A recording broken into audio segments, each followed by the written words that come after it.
Cells. The cell theory has three basic parts. All living things are made out of cells.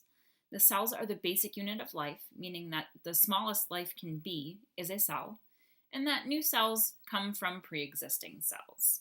There are two main types of cells. We have prokaryotes and eukaryotes. The fundamental difference between the two is that eukaryotes have a nucleus, they have a membrane surrounding their DNA, where prokaryotes do not. They have free floating DNA, but it is kept within a region called the nucleoid. Prokaryotes are very simple cells. They have to be single-celled.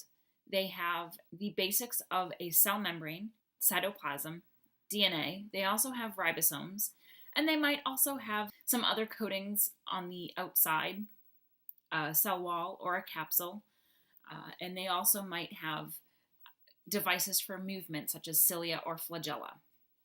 A eukaryote has many different organelles. As we're talking about all the different organelles, they are all within eukaryotes. First, talking about the animal cell, like I said, all organisms have three basic things. They have a cell membrane, which surrounds the outside of the cell. They have cytoplasm. Cytoplasm is the area that's between the nucleus and the cell membrane. The actual liquid part of it is called cytosol. Cytosol is the physical liquid, and cytoplasm is the cytosol plus all the organelles within the cell. And then it has DNA. The DNA is kept within the nucleus. The endomembrane system is a system of membranes composed of phospholipids, very similar to that of the cell membrane, and it compartmentalizes the inside of the cell, giving different parts of the cell different functions. The first part of the endomembrane system is the nuclear envelope. This is the part of the outside of the nucleus, the outer wrapping of the nucleus. Within the nuclear envelope, there are nuclear pores. The nuclear pores are holes in that nuclear envelope to allow for ribosomes and the mRNA to leave the nucleus. We have the endoplasmic reticulum. This is the rough endoplasmic reticulum here,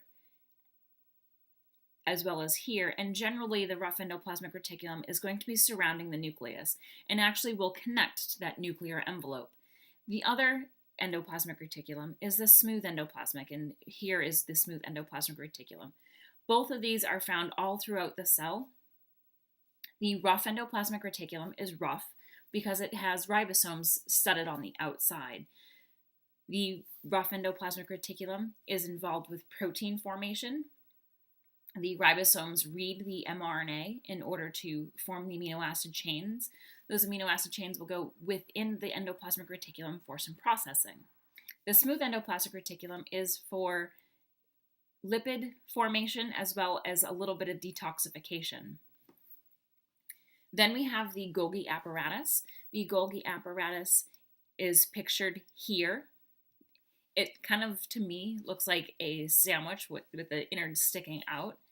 There are two sides to the Golgi apparatus. You have the incoming and the outgoing. It's the cis and the trans. The cis is the incoming and the trans is the leaving. Basically, the proteins that are made within the endoplasmic reticulum travel through vesicles, which are small balls of phospholipids with the protein inside. It travels to the endoplasmic reticulum, is kind of figured out, processed, and packaged, and then the Golgi apparatus will send that into a vacuole or a vesicle and have it travel either throughout the cell or out of the cell. Other parts of the endomembrane system are lysosomes. Here's a lysosome pictured here. Lysosomes are filled with enzymes that are used to break down old cell parts or to help digest food. There are also vacuoles. In animal cells, we will often find food vacuoles containing food storage. We can also possibly find a contractile vacuole in freshwater single-celled organisms. Many of them have contractile vacuoles where, because the water that they live in is hypotonic to the cell, water comes into the cell and the contractile vacuole picks this up and then will squeeze it outside of the cell. The plasma membrane is also part of the endomembrane system. All of these parts and pieces are made of the same phospholipids. And then any of the vesicles traveling between the endoplasmic reticulum, the Golgi, and the outside of the cell are all made out of these phospholipids, part of the endomembrane system. Looking at the nucleus is where the DNA is kept and protected. The DNA will never leave the nucleus unless the cell is going through mitosis, and then the nucleus will leave the DNA. The nuclear envelope kind of disappears during mitosis or meiosis, and then will reform around that DNA. Within the nucleus is also this smaller dark region called the nucleolus. This is where our RNA or ribosomes are made. Ribosomes are found in all cells. They are what help read the mRNA in order to create amino acid chains. In eukaryotes, you can find them free-floating throughout the cytoplasm, or you can find them attached to the rough endoplasmic reticulum. Animals and plants, we have mitochondria. Mitochondria are a double-membraned organelle. They are not part of the endomembrane system. It is once thought that mitochondria and chloroplasts were their own free-living organism and became engulfed by a larger cell, and instead of digesting it, put it to good use. Looking at a plant cells have many of the same organelles that animal cells do. One that plants have that animals don't are chloroplasts. Chloroplasts are very similar to that of mitochondria, and just take a note that plant cells also have mitochondria as well. The chloroplasts are a double-membraned organelle. They have their own DNA, mitochondria as well, and they actually can self-replicate in mitochondria as well. Chloroplasts are involved with photosynthesis. They're in a group called plastids. Plastids contain a pigment. Chloroplasts contain chlorophyll, the main pigment used in photosynthesis. There are other plastids that contain other pigments that are secondary pigments used in photosynthesis as well.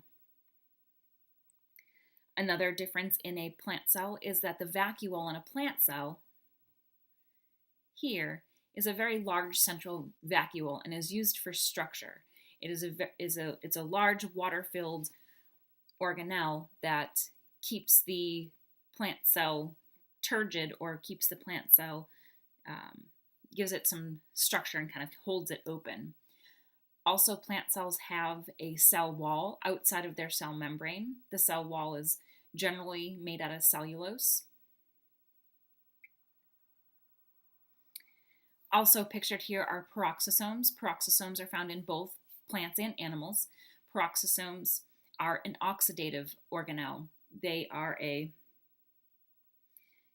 involved with fat digestion as well as alcohol detox.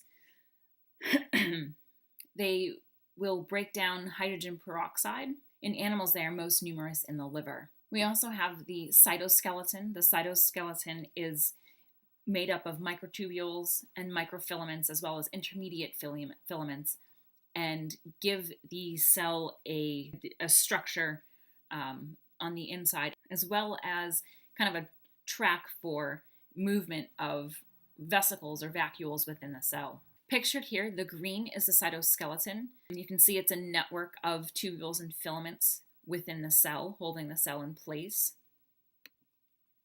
This picture here is showing the microtubules and the microfilaments acting as that internal skeleton for the cell. Also part of the cytoskeleton or microtubules and microfilaments are the centrosome. The centrosome is the area that produces the microtubules and microfilaments. And in animal cells, the centrosome contains centrioles, which are these up here. Also made out of microtubules and microfilaments are cilia and flagella. Cilia are short hairs often used for movement.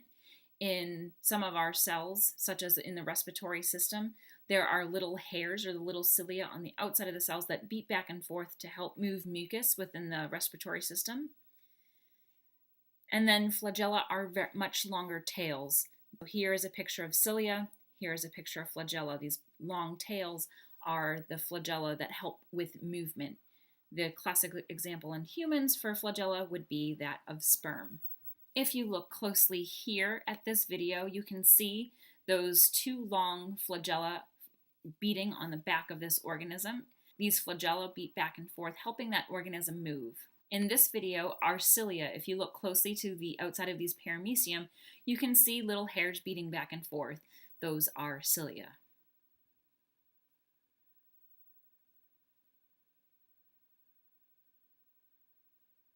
And those are the organelles of the cell.